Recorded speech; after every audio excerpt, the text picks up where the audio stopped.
ఈరోజు శ్రీకాళహస్తి నియోజకవర్గంలో జనసేన పార్టీ శ్రేణులు, జనసేన పార్టీ నాయకులు, జన సైనికులు, వీర మహిళలందరూ ఒకటే కోరుకున్నాము.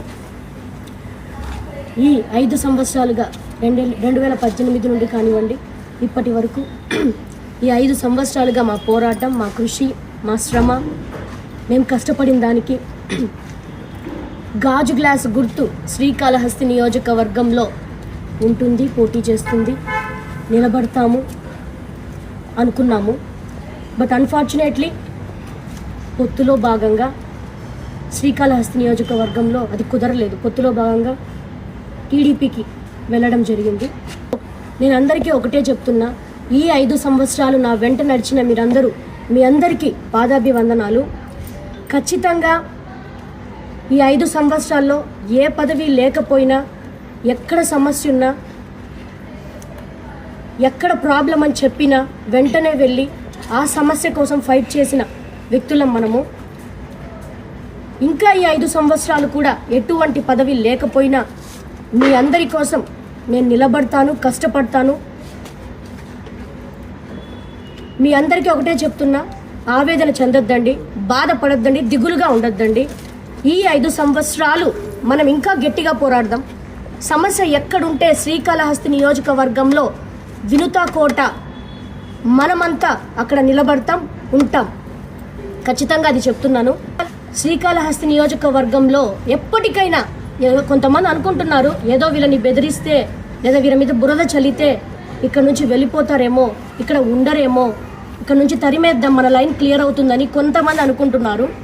ఖచ్చితంగా చెప్తున్నా మీ అందరికీ,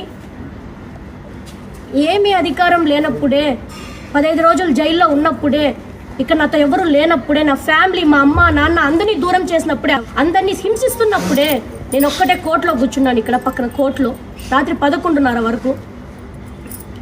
అందరికీ చెప్తున్నా, ఎవరైతే ఈ కుళ్ళు రాజకీయాలు, చీప్ ట్రిక్స్, పాలిటిక్స్ చేయాలనుకుంటున్నారో, శ్రీకాళహస్తి అంటేనే మాటలతో రాజకీయాలు జరిగిపోతాయి, ఇన్నాళ్ళు జరిగాయి, ఇంకా జరిగిద్దాం అనుకుంటున్నారు. ఖచ్చితంగా చెప్తున్నా, ఎప్పటికైనా శ్రీకాళహస్తి నియోజకవర్గంలో వినుతా కోట ఎటువంటి పదవి లేకపోయినా ప్రజలకి సమస్య అంటే అక్కడ నిలబడతాను. మీ అందరికీ భరోసా ఇస్తున్నాను. వీర మహిళలకి, నా కోసం ఇంతమంది, ప్రతి గడప, ప్రతి అడుగు నాతో నడిచిన ప్రతి ఒక్క మహిళకి చెప్తున్నాను, మీ వెంట నేను ఉంటాను తప్పకుండా.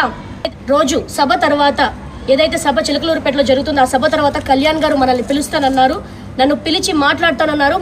ఎటువంటి భరోసా మనకిస్తారో, మీ అందరికీ నేను ఎటువంటి భరోసా ఇవ్వాలో నేను మాట్లాడతాను. ఖచ్చితంగా ఎక్కడ తగ్గనివ్వను.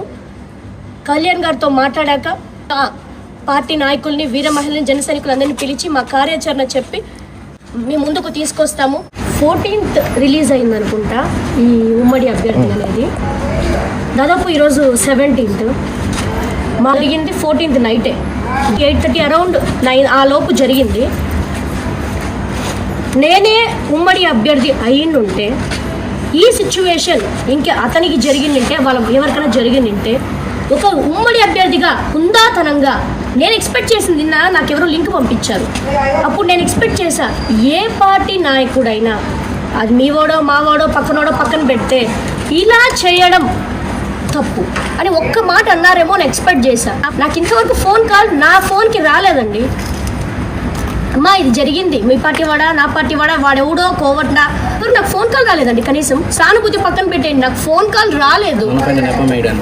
అది కాకుండా పక్కన పెడితే నేను మీ ప్రెస్ వాళ్ళతో మాట్లాడారు, ఇక్కడ బలిజోల్ గురించి మాట్లాడతారు ఏంటండి? కులం గురించి ఎవరు అడిగారు మిమ్మల్ని? కులం పేరు ఎందుకు చెప్తున్నారు? కులంతో రాజకీయాలు చేయాలనుకుంటున్నారా మీరు?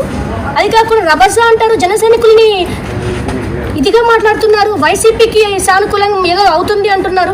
మీరు వైసీపీకి పాయింట్ ఇస్తున్నారు.